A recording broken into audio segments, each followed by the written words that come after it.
Some of you might care to go back upon your own and rethink, redo your own memory,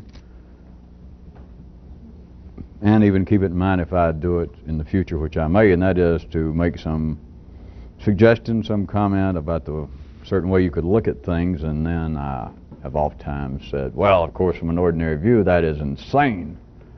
That is a prime example of a non sequitur, that it's totally irrational. But rather than me doing it in just a negative sounding sense, and it was not for the purpose, of course, to hint that it was insane, it was originally to try and get you to look in at least two different directions that you might be sitting there, and what I was mapping out, your own intellect may have followed, and then to shock you back into the realization that as reasonable, as enlightening,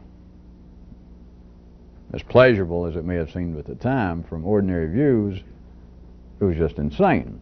But rather than leave it at that, what I was going to tell you to, if you cared to go back on your own, is look at it in what would appear to be, based upon the good old verbal level, as a more positive basis, rather than saying, well, that's insane.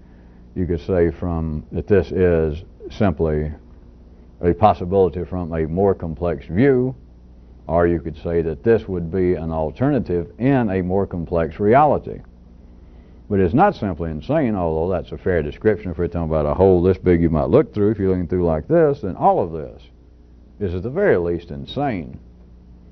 Just impertinent. But it's just primarily insane, that it will not add up to 4 to ordinary people's 2 plus 2 brains. It just will not. It's not supposed to. Let me pick up a little bit of what we were doing last time we were taping. You recall, I'm still talking about the possibility, as I was suggesting, that the primary purpose of words may not be in what appears to be the actual conveyance of so-called facts or information, although from this view, from that size hole, it's not that that has no validity. But from a larger, if you could come over and look through here view, I'm suggesting to you that you might see that the purpose transcends that, and might be, as I was verbally limiting it for the present, might be for the purpose of preparing the hearers for something else.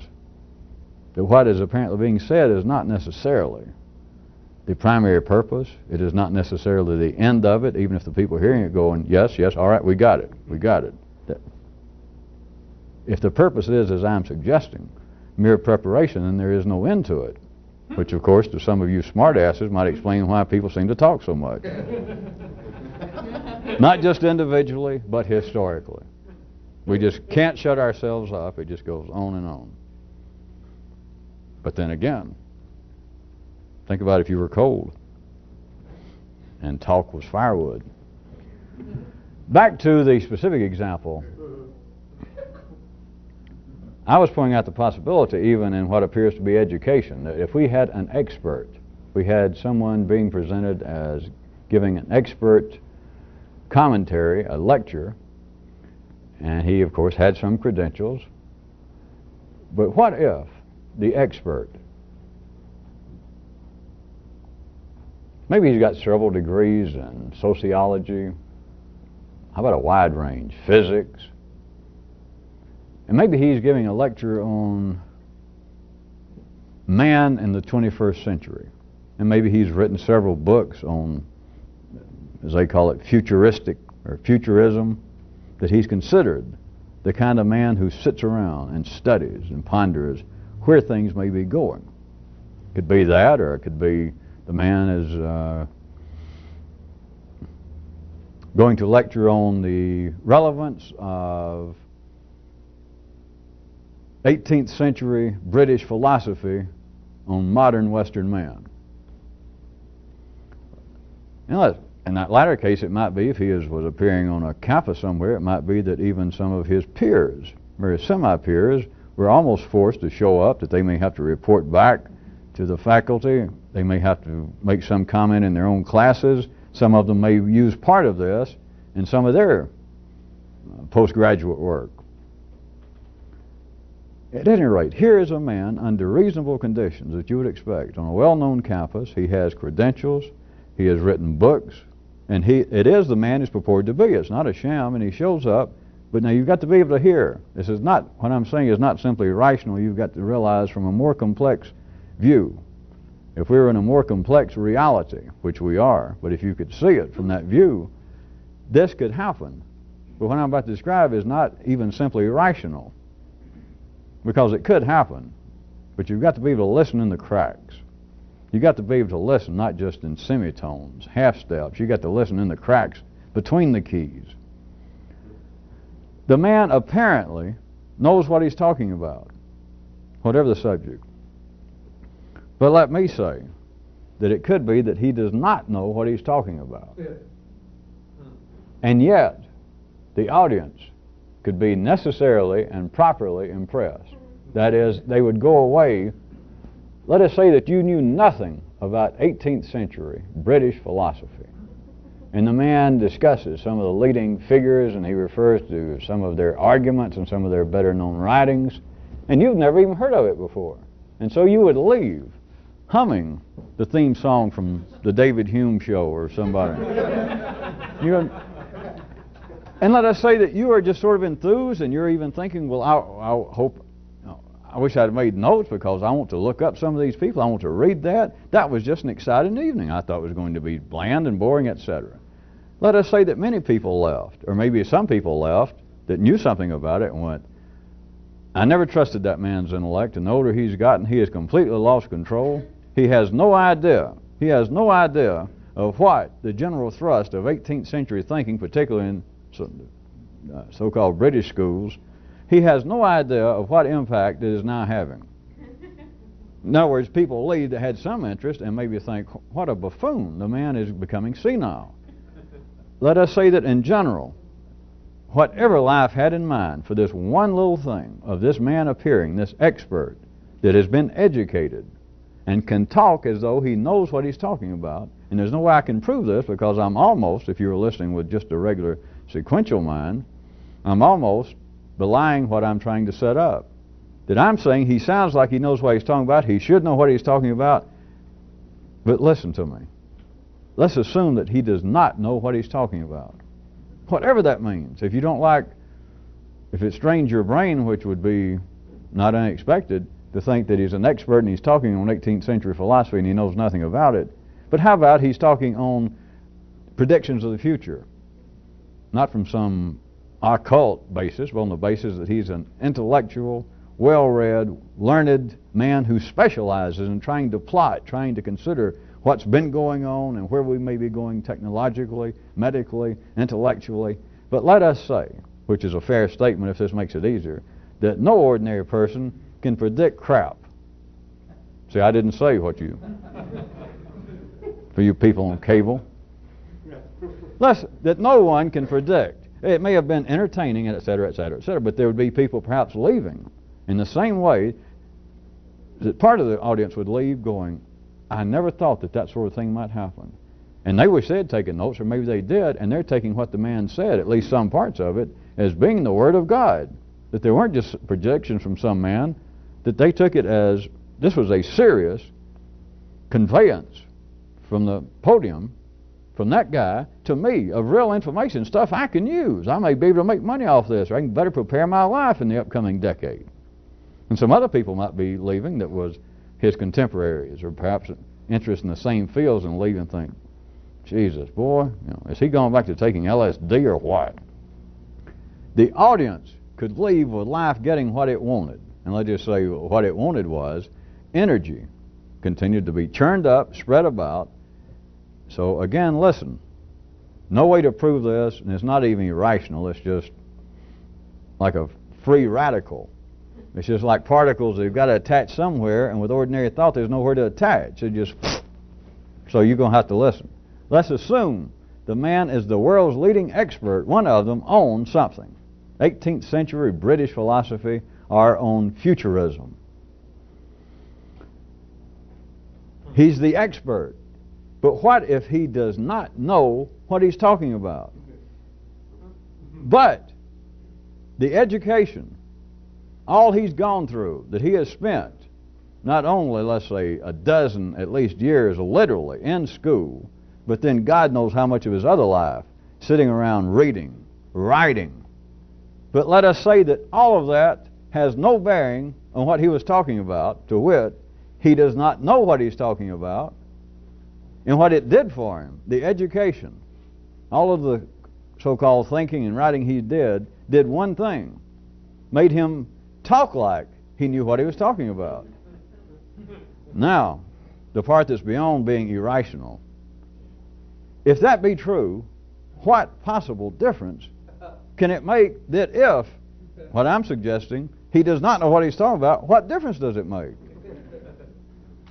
Now, an easy shot, perhaps, is somebody might go, well, yeah, kind of, because the way you're putting it, it couldn't be proven anyway. That don't stop there. If that'll get you going, okay. Because that's not untrue, but there's a bigger view than that. Do you follow?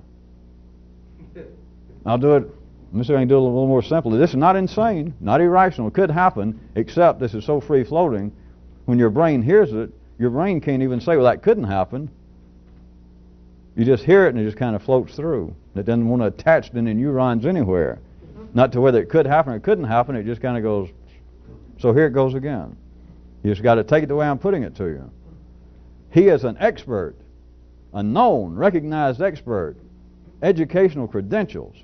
The crowd shows up. He speaks in an expert manner. He speaks on areas where people are taking notes, where some people are nodding along, other people are going, and some people, it's like, I'm hearing this for the first time and they're enthused. The audience leaves. There's talk, pro and con. There's almost fist fights. There are people just almost carried away by it and other people infuriated by it. But all of that, then you're going to have to take what I'm telling you, assume that he does not know what he's talking about. Whatever that means, that's plain enough to put it, although it just does not fit into the story. That he did not know what he's talking about in all of his education. I don't mean just that one night, that the education itself that he has had, the purpose of it was to make him sound like he knew what he was talking about. Because you do understand, I'm not talking about this one guy making up. What if that's true across the board, academically speaking? That it's not to give you some information. It's not, the education is not really the implantation of some kind of facts. Because if it was, then you'd be left again with a kind of denial of being able to consider some of the, quote, proof that I already brought up last time we were taping. If education, the acquisition of all knowledge and facts at the ordinary level, if it was actually what it purports to be, then it'd be over with. If you were the expert on 18th century philosophy, British philosophy, then people would not leave going, well, what you knew would be the statement. What you knew that your expertise was, after you gave your credentials or your person introducing you, and they listed all you'd been through, and your expertise is you can identify Styrofoam cups. And you say, that is a Styrofoam cup. That's it. I stake my reputation on it. If that was it, the crowd, for whatever reason they came there, the audience, would at least, if they didn't send up roses like to a diva, at least, they'd get a standing ovation. Or at least they would all leave feeling as though, well, that was worthwhile because the man is not ambiguous. He does not pussyfoot around those important issues. He came right out and he stated. Plus, it's good to know, because we now have the word of an expert. That is not the way it works, you understand that. That the world's leading expert, somebody disagrees with him.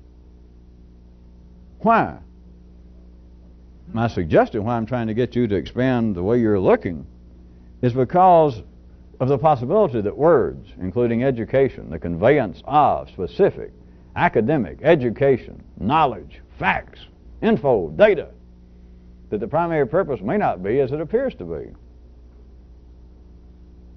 If it is, then we have had, at least in the Western world, we've had going on, they keep pushing it back, but a good 2,500 years of people trying to write stuff down that, well, I figured out so-and-so.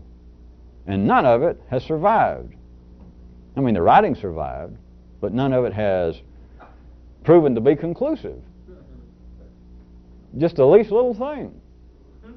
That I'm me. Nobody can even agree on that. God is love. Then you move a little further north and they go, oh no, God is hate. God is an icicle. If the audience leaves and they have been necessarily impressed, whatever it was that life wanted, and they, if you want an alternative, if the man is an expert, been educated in his field, and yet, as I'm suggesting to you, he does not know what he's talking about, and the audience thinks otherwise, the deed is done. And you cannot say, well, this is some kind of fraud. It's not a fraud. The way I'm describing it to you, I'm the one saying he doesn't know what he's talking about. He doesn't know that he doesn't know. The audience doesn't know. How would anyone know? If the deed is being done, if what life wants is this, then what life wants is this, and no one can see it. Consider a parallel, if that seemed a little strange. Let me see if I can make it stranger. Can you see a parallel between science? Let me run to the far ends of the intellectual board. Between science and myths.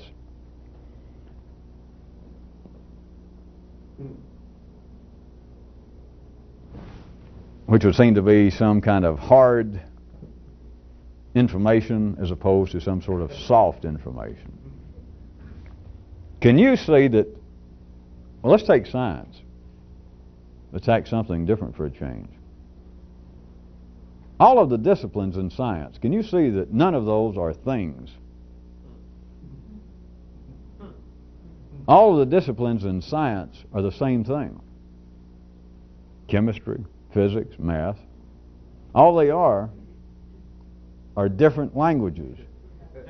All they are diverse attempts to describe the same thing. And yet the ordinary intellect, now it serves a purpose. Again, if you're looking at this level, it is quite necessary that there be a field of physics and a field of chemistry, mathematics, biology. If you're looking here, vigor. I'm suggesting to you there is no such individual field. It is not a thing. Science is not a thing. It's not a noun. But more specifically, that's pretty broad, so let me take you back to the more specific examples. Chemistry and physics and math are not things. They are not nouns. They are languages. They are talk. Physics and math are the same thing. They're two different languages. They're attempting to describe the same thing. Why do you think that that is any different, much less superior or inferior, to myths? Even the petrified versions of myths, religions. They're attempting, religion is as much a scientific discipline as math is a cult. They are both attempting to describe over and over and over and over again the same thing, so-called reality. All it is different languages, and they are not things. There is no such thing as chemistry. There is the word chemistry, and there is the secondary effect it has. There are whole departments, there are buildings. There are people making their living directly off chemistry, and there are people making their living at a secondary level over criticizing those making their living off chemistry. But it is not a thing. And it is not separate. Once you can see a more complex reality, chemistry is no different. It's the same thing as physics. Physics is the same thing as Buddhism. Buddhism is the same thing as some drunken sorehead that has this half-baked philosophy that he can sum up on the back of a matchbox cover. It's all the same thing.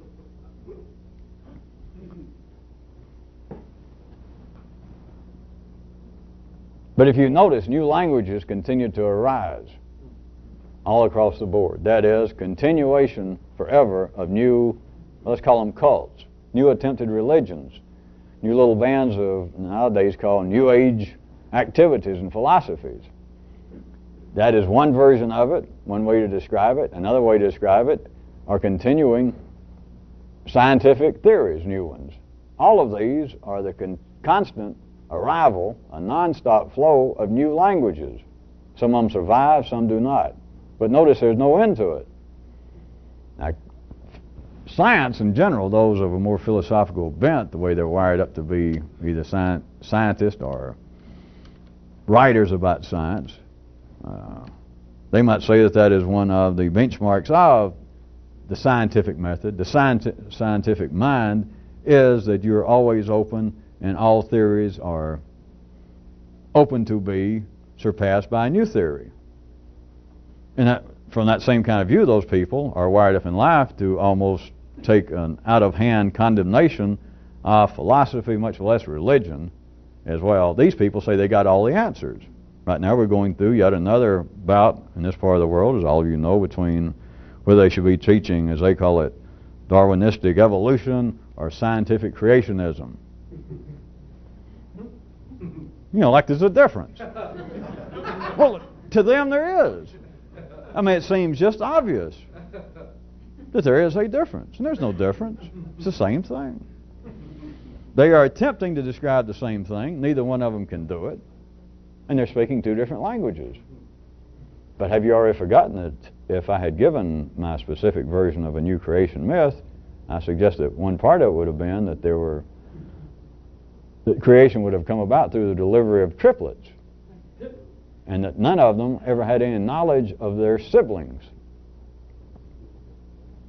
Religion might as well have no knowledge of chemistry. Chemistry might as well have no knowledge of religion. Chemistry's only got a passing knowledge of mathematics.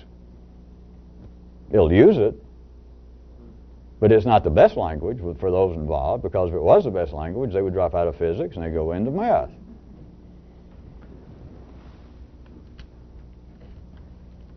The languages continue to arise. I was trying to get you again to see what I was laughing calling proof. It's not proof, but to try and help some of you expand your own attempt to see the general area at which I'm attempting to point. These languages continue to arise, and there's a reason. They're needed. And if you want to look at it in that kind of tortured way that I was laughing about, you could look at it as being an attempted kind of proof. If this were not true, blah, blah, blah, blah. Which, remember, that's a joke, even though you're not laughing. The new descriptions, the new scientific theories that are necessary, and they continue, the attempts to revise religions, the attempts for people to take an established religion and to take it back, as they call it, to its more conservative origins, or those who are attempting to make it more liberal. The whole spectrum of these battles in all religions, of the orthodoxy to the liberal to the progressive to the regressive, all of these are attempts to produce a new final language for the people involved. That's what they think. But it is simply the need that there has to be a continuing new description of everything.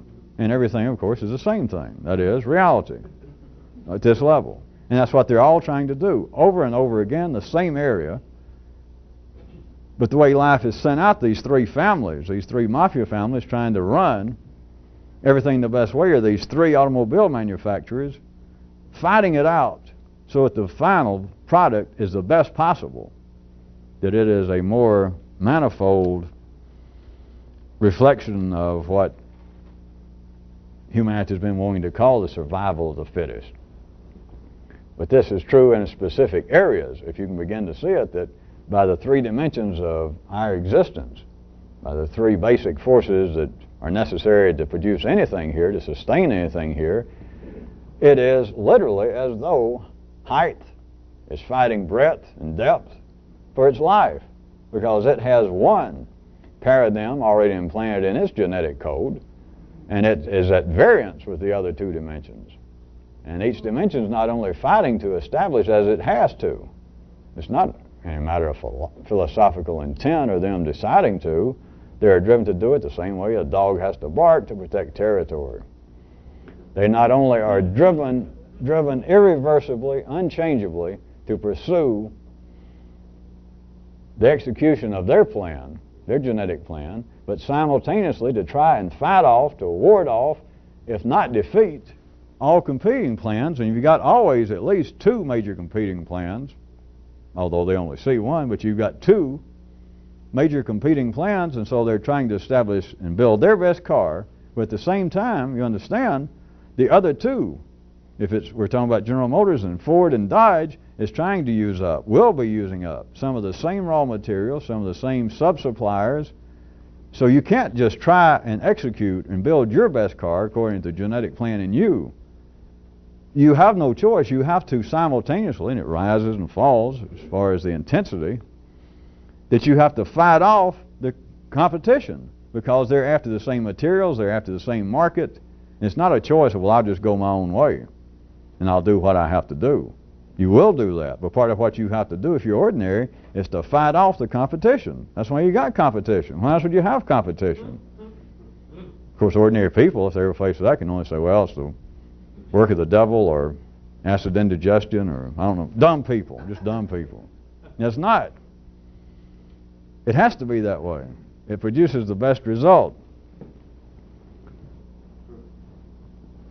But notice if you want to see it, or try to another way, of the non-stop appearance, the rise and the fall of new languages. And I mean that in the widest possible sense. As I said, that's new scientific theories, new mathematical formulae, new cults, new philosophical ideas, new psychological theories, new sociological models.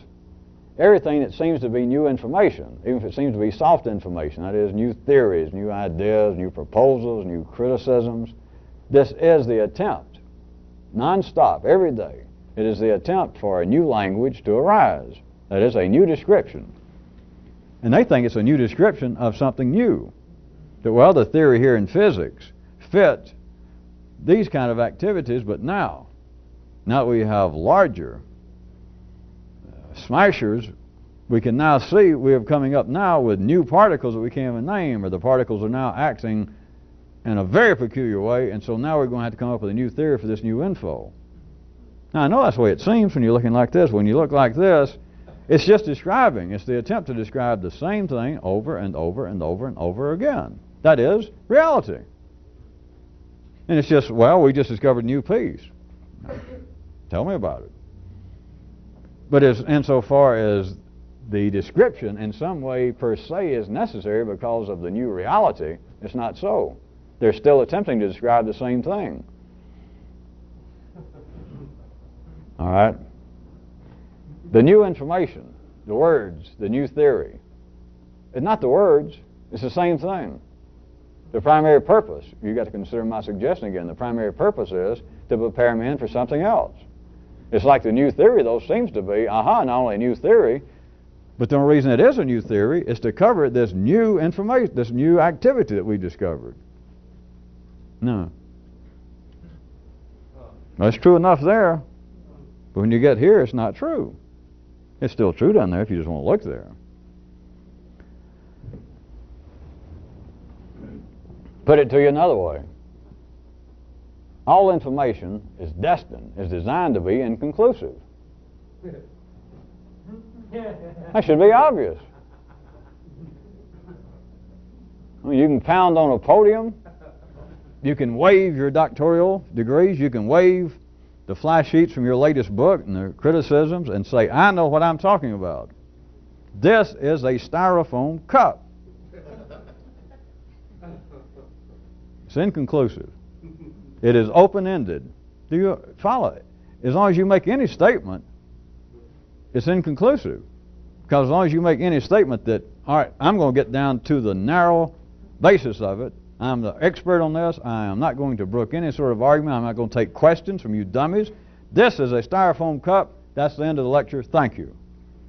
Now if that happened, as silly as that sounds, that is inconclusive. Let us say that it took the man, just like I did, it took him 15 seconds to make his speech.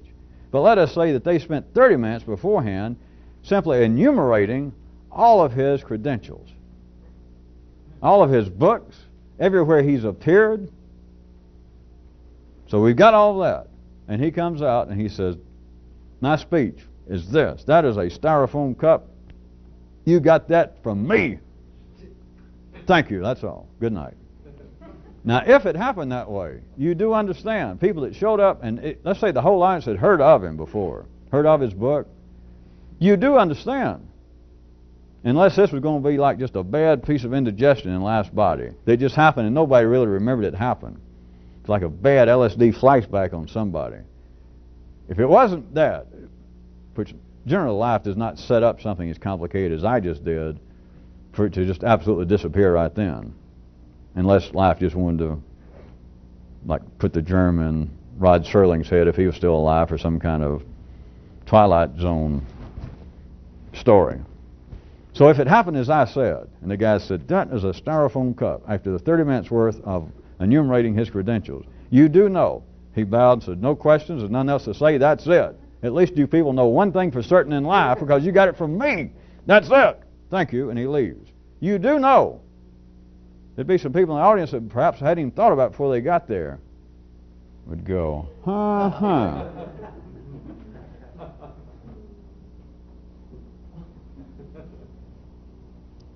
You know, Victor, there's a serious flaw in that argument, and I can't quite put my finger on it. Well, you guys going to need, I'm going back to the classroom. I'm going back to the laboratory. I'm going to have to think on this. There's something fishy here.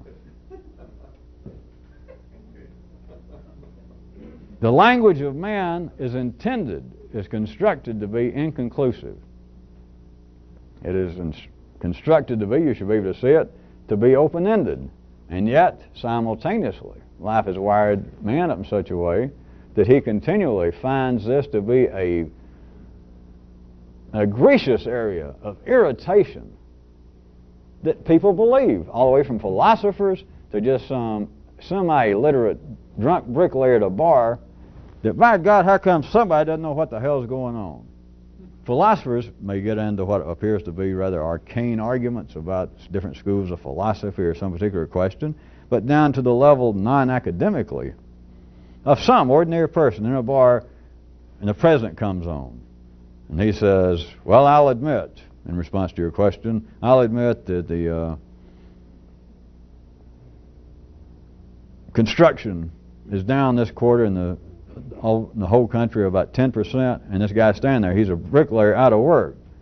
And he says, but based upon the Dow Jones averages and looking back and comparing this to last year and compared to the trade imbalance, and by now this guy's going, you know, give me a break. How come I'm out of work? What is all this crap? I voted for the guy, he seems reasonable enough, but Jesus, you know, stop all that crap. Why am I out of work? It is always inconclusive. That is the nature of it, and yet, throughout life, humanity has been, they're wired up to complain, all the way from academically speaking down to a practical level, that, wait a minute, when it gets right down to it, nobody really knows what the hell they're talking about. Now, that's not a kind of continuing awareness, or else it really would spoil people's day. But they are faced with that kind of energy burst coming through in their own intelligence, continually, just little spurts that, wait a minute, nobody knows what they're talking about. You go to have your car fixed, and somebody says, well, yeah, make that noise again. You go, kapunk, kapunk, kapunk. Would you do it one more time? Come over here, Charlie, and listen to this. How does it go? Assuming that you're not one of those places that some of us know about that they only call Charlie out because they just like to make people repeat these silly noises again. But that's another story. In case you like that one, some of you people, I know another story that I made up, that I heard about this priest that used to make people repeat confessions. Like, what? You did what? And all he did was he would call, come on here and listen. But I know one guy that found out about that, and he got even. When he made this confession, I don't go into it, had to do with some Girl Scouts and a penguin outfit or something. And the priest said, I'm sorry, I got a bad ear here, would you repeat that? And he knew what was going on, and he was calling these other priests, and so another priest came in the booth over there to listen, he went, ka-chunk, ka-chunk, ka-chunk.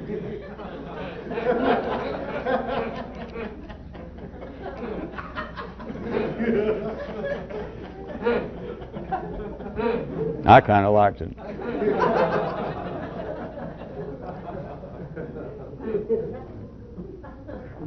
Do you get a general grasp of what I was suggesting? That as long as all human language remains inconclusive, even when it apparently is most conclusive, that this is a cup, this is goodness, this is what the gods intend us, whatever it is, It may sound as dogmatic, it may, under the conditions, sound as irrefutable as humanly possible. As I was trying to do with this silly thing about the world's leading expert on Styrofoam cups, and he says, "That's it, you got it from me. There's one thing you can depend on." And he leaves. That some people in there, reasonable, intelligent people, that never thought about it before, are going to go, "That sly devil. He was close." There'd be all sorts of reactions that, "No, wait a minute.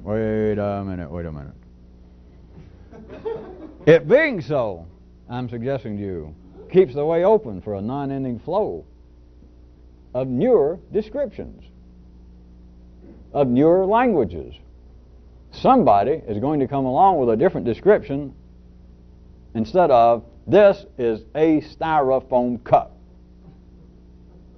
Assuming styrofoam cups, which is not the point, but whatever they represent, whatever the reflection is of the energy life is using, and not just the plastics and et cetera, but everything connected with it, assuming these are going to survive, there is going to become an expanded version of, "This is a styrofoam cup," which is not the point. But there will be an expanded version of it. You have not heard the end of styrofoam cups, unless we're at the end of styrofoam cups. But if we're not, then the world's leading expert saying this and this alone is a styrofoam cup, no. If you're going to bet on that, you're the same ones that bet on the Cowboys yesterday, the Broncos, I mean. That you have not heard the end of it. You have not heard the end of anything unless the end of it has already happened. That's the only way that you ever hear the end of it. And then, of course, you don't notice. Can some of you remember back another map, a general one that I sketched out some months back? I pointed out to you, I started out pointing out that you could look upon the human nervous system and what seems to be almost its three major areas of the kind of moving motor areas, and the limbic, the apparent human emotion, the feeling and sensations, and then the upper end of the intellect itself. And I said you could look at those three as being not dissimilar to the three dimensions of existence in that they measure. And that you could look at the, just artificially for a second, dividing up the human nervous system into those three parts, you could look at each one as being in charge of measuring. They're taking different measurements. The body, to separate it, the body takes a different measurement going out running. Let's say that for some reason you're out now every morning and you run X number of miles. Your body measures that activity in a different way than this does. You should know that. And those of you that are inclined to have very loud rumblings from your limbic system, from your emotions, it measures it another way. And in fact, each one of them measures it slightly different each time you run, even in the midst of the 4-mile run. One morning, your body, left to its own devices, if you could chop it up that way and you could suddenly listen to that noise, your body might be whistling. And you're running, it just seems as though you're gliding almost. Your posture's changed. The next morning, the loudest sound may be you complaining about some ill deed that befell you the night before. Your intellect now is measuring the run in a different way. And it affects the way your body is measuring the run. You can, if you can ever follow this, it's worthwhile, or I wouldn't have brought it up, I suggest. You could look upon not only the functions of the human nervous system and the dimensions of our life, the three dimensions, as being actual measurements. Not tape measures, measurements, the process. But then you could look, what I was trying to get you to try to tie this to, you could look at words themselves as being measurements. And that's not as obvious as you may think, because it's not just mathematics, but all words are measurements. If you can begin to tie that up with some of this, then see that all of these measurements always come up short. That whatever you are measuring, let's say you're trying to measure the relationship between you and someone you love, your latest sexual partner. No matter what you say, the measurement, you can say, I love you. You can say, I really love you. You can say, I really, really, really love you. I even love you. I love you more than I can say. That's how much I love you. Under fairly routine conditions. Again, it's not a constant awareness, as you should know, or it would really upset people. But there is the awareness that anything you can say about certain areas, at least, never quite fill the bill. With love, I probably one of the best examples. That people understand, even poets, small p poets, guys that make a living at it, women who make a living at it.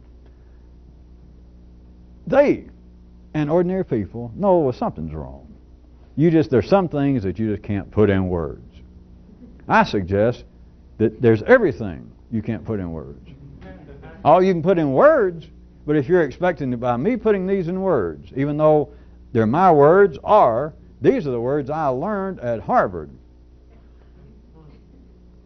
Whatever it is, the words are measuring life, and it's inconclusive. That is why, not just in some things, not just in love or religion or people wondering about infinity or what happens when you're dead or why am I here. Sometimes I feel like I really know and I just can't put it in words. Just some things you can't put in words. No. All things you can't put in words. You put them in words as you're supposed to, but the measurement will always come up short. No matter who you are, no matter what your education is, and no matter what the area is. It can be science. You don't have to be a poet. You don't have to be moonstruck by some sexual relationship. You can be the world's leading expert, one of the world's greatest mathematicians, physicists, and you ask him, can you tell us one thing absolutely conclusive? Can you give us one verbal measurement of anything? Atomic structures. Can you tell us anything that is absolutely sewn up and conclusive, that your measurement, you have no doubt, is not only proper and full, but final? And he would say, no, you're asking too much of science. You're asking too much of everything. Of course, he hears that. He says it, and he hears it, but that's the end of it. So it's not just in poetry, it's not just in expressing your feelings of love and sexual passion. It's in what would appear to be a far distant relative of that, science. The measurements verbally are necessary, but they are always short. There is no way to properly measure anything with a word. And you've got no choice. Everyone is running around. Everyone has, like their slightly different yardstick that nobody, we'll assume that there is one 36-inch yardstick in the world, but there's only one. Everybody else's is slightly more or less. And so no matter how it is measured, you come up short. You come up inconclusive in your measurement. The measurements, things that are stated even conclusively, all they offer is a hint. All they're doing, I'm suggesting, is giving a preparation for something else. Not the final word. That'd be too easy. If any of you kept waiting for me to say that. But every apparent conclusive statement being inconclusive is simply a preparation for the next inconclusive statement, which may sound even more emphatically conclusive. That, well, thank God we have gone past that last ill-founded statement that our forefathers or our last generation or that school of philosophy, that we've gone past that. We've gone past mechanical physics. They did their best. But now we're into da-dam. But all it is preparation for the next da-dam. Every measurement, they say we're getting closer. That's not the point. I'm not even going to tell you whether we are or not. Getting closer to what? But they say we're getting closer to a firm model, an intellectual and mathematical model of matter, of the universe, of love, of the human psyche, of the psychic nature of peanut butter. They say we're getting closer. And they're supposed to. They have no choice but to say that. But the measurements never satisfy, and no one, they're not supposed to, has ever seen any particular significance to this. Other than, well, man's on some sort of intellectual, if not civilized, quest to finally refine himself. But what is missing is the understanding that what seems to be the irritation, what seems to be the shortfall intellectually in people, if not emotionally, is unavoidable unless you can get outside that level. To expect that you're going to do any better at that level, no, I don't know. I guess you'll still be writing to Santa Claus. Let me point out something else about the measurements as long as I'm here. Outside what I was referring to as primary affairs, those kind of affairs to, again, artificially and arbitrarily to divide up human existence right now, the primary affairs being those things that would just minimally keep humans alive. Just that. If you go beyond that level into what I was calling the secondary affairs, what is just about everything that humans do nowadays, what seems to be at least a personal joie de vivre in people's lives is not just eating to stay alive. They may now be gourmets, and they may be interested in dining as a hobby. But the more civilized life is, in the ordinary sense, the more the people are involved in what I'm trying to get you to see that I was ad hocly describing as secondary activities. So when you go into the secondary area, words as measurements are serving another specific purpose. They help create the atmosphere for the appearance of choice, preference. If we were back to, follow it right quick, we don't have forever, do we? Oh, maybe. If we were talking about strictly primary activities, just good old crude procreational sex, just eating to stay alive, the only thing that you might be wearing would just be whatever you could grab to keep the cold off of you. And your attitude to Bill Blass or to J.C. Penney was, take a walk. Do you understand at that level, try and follow what I'm saying, you got to look bigger because you can't just look and think that I'm trying to prove a point. If we were back at that level, which we're not, you're not supposed to be, but if we were at that level, because it does exist coevally in you now, you're just not aware of it generally. But at that level, do you understand there is no real choice? If you looked at yourself as being not dissimilar to just any other mammal on this planet, let us say, except you got a thinking box up here.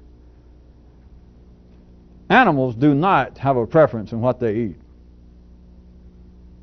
They do not have a choice. They are wired up to eat a few certain things, and that's it. Animals are not wired up to have a choice. They do not go around when the rutting season starts. A ram does not go around to a ewe and say, "Yoo-hoo, you. You don't look bad. You got a garter belt, or you got any handcuffs?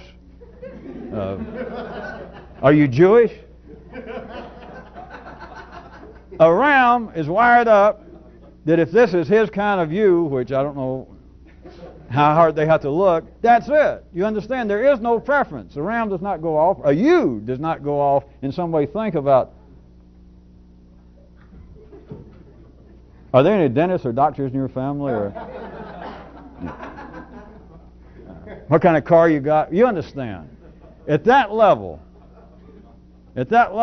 there's not even the appearance of choice. If there was the appearance of choice, what you would have would be a mutant. You would have an elephant going around trying to eat food it couldn't digest. You would have rams trying to mate with leopards, which I don't want to see that. There is no question, there would be no question at that level of choice.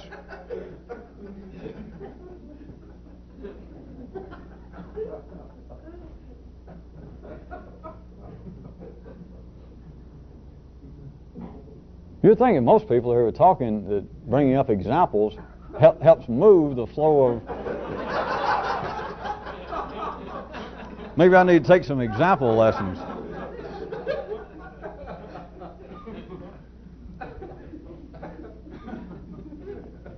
At that sort of level, which does exist, not in isolation, but in your own nervous system, individual and in humanity, that level still does exist. That is, we have a wider range, humans can eat all sorts of things. But if you go out outside a certain range, you'll kill yourself. You know that. And if humans started going outside their own species to have sex, you'd kill yourself. You know, especially if you tried to mate with a lion, but we would kill ourselves on the basis if humans stopped having sex with humans, then the race would die out. At that level, there is no choice. And you've got no choice if you go out and it's cold enough that your body temperature starts dropping down into the 80s. You don't have any choice like, well, I've always been pretty hot-natured all my life anyway. I'll see what'll happen. You'll die is what'll happen. In other words, to a reasonable person, to those in the intellectual middle of the bell curve of life system, there is no such thing at the primary level as choice. I mean, there's no choice of choice. There's no possibility of choice. If there seems to be the possibility of choice, you're a mutant. You're in the mode of self-destruct. You didn't choose it, but you are not part of the growth system of life. There is no choice at that level. Now, getting into what seems to be the hobbies of life, getting into the civilized areas that seem to be that which takes most people's attention in our day and time. What I refer to as the secondary affairs, which are now just as necessary as the primary. But so as to map it, is what I'm calling the secondary. To have the secondary affairs, men have to be able to talk about them. You don't have to be able to talk about the primary affairs. Not at all. But to have secondary affairs, to even have them, you have got to be able to talk about them. And then more so to have them, there has to be this appearance. And I don't mean this an absolute illusion. I'm not trying to be sarcastic, but there has to be an atmosphere within the person and within the body of humanity that there seems to be the possibility, the real possibility of choice. That where shall we eat tonight, darling? And you're not going out to eat just on the basis of keeping your body alive, because you can stay home and get what you need to eat, let's say, for 80 cents out of a soup can. But you and your mate decide, you look in the paper, would you like Chinese tonight? Oh, I don't know. How about some Italian? Do you understand? There is the appearance of choice. You're not saying, well, I'm about to die. If I don't get something to eat, I'll die. If it was that, you'd run in, open a can of tomato soup or whatever you had, and you'd eat it. And that might be the end of it, or have a couple of them and like, well, that's it. So you're not going out on the basis now of just the primary level of the consumption of food. It is now at the secondary level. And the secondary level will not stay activated. People will not pursue it if there's not the appearance of choice. That's part of it. Who will I date tonight? Who will I call up? Who might be available? Oh, and if I go out with her or him, what will I wear? What will I wear? Not what do I have to wear to keep from freezing my ass off tonight, but what will I wear? That new little off the shoulder number I got with my new suit, my new stuff. There has to be the appearance of choice. It's very, I'm understating, important. There can be no choice without talk. There can be the area of no choice at the primary level without any talk. From a certain view, under certain conditions, talk, in fact, gets in the way. If you're starving to death, who wants to talk? If you were literally starving to death, and there it is, you find a can of soup, and you grab it, and you're ripping the top off with your bare hands to get to it, and somebody, the Surgeon General, jumps out of the bushes and says, wait a minute. Don't you want to read the level and see what the cholesterol level of that, the label on that?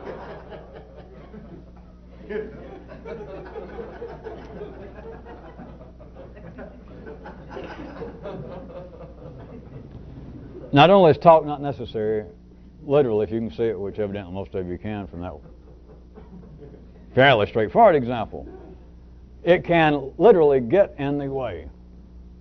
But at the secondary level, you cannot pursue the necessary secondary activities without being able to measure what seems to be the choices.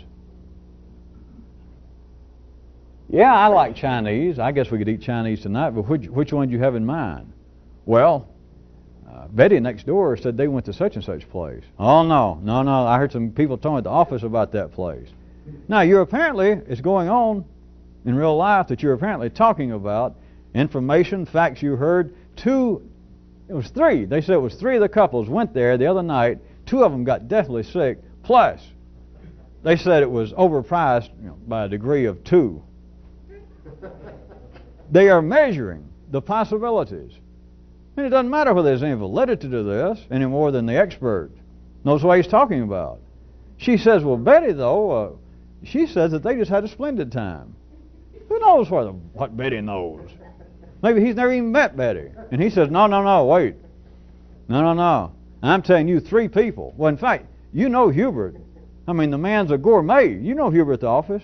And she said, well, yeah. He was one of them. He said he got sick. And that man could almost eat dead maggots. If it had a little soy sauce on it, he could eat almost anything. And he said he almost died. Hubert may not know anything, but notice, they are measuring the possibilities. And it is a process without being able to measure. You cannot see, you cannot conceive of there being a possibility of choice. Because if you couldn't measure, then everything would apparently be the same height, the same length. All Chinese restaurants would be the same. All Chinese restaurants would be the same as all Italian restaurants. You could not even conceive of there being a choice. Now, you do know that this has got to have more to do than whether you're going to eat Chinese or Italian tonight. People believe that there is a choice in what I believe and what I will think. There's a choice in what I'll feel about other people. Whether I will agree with this particular person or this group of people, whether I'll agree with even my own. I don't know where it came from, but all these crazy ideas I have sometimes. My parents, I guess, put them in my head.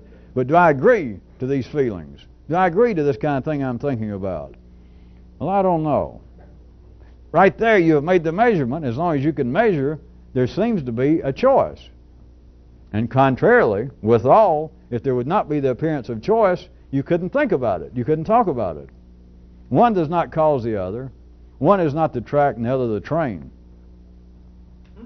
You've got to be able to get back further and see like this, that there it is. And since everyone always wants to hear more about the particular metaphysical, if not super scientific notations about time, I'm going to give you a fast lesson. We be out of it.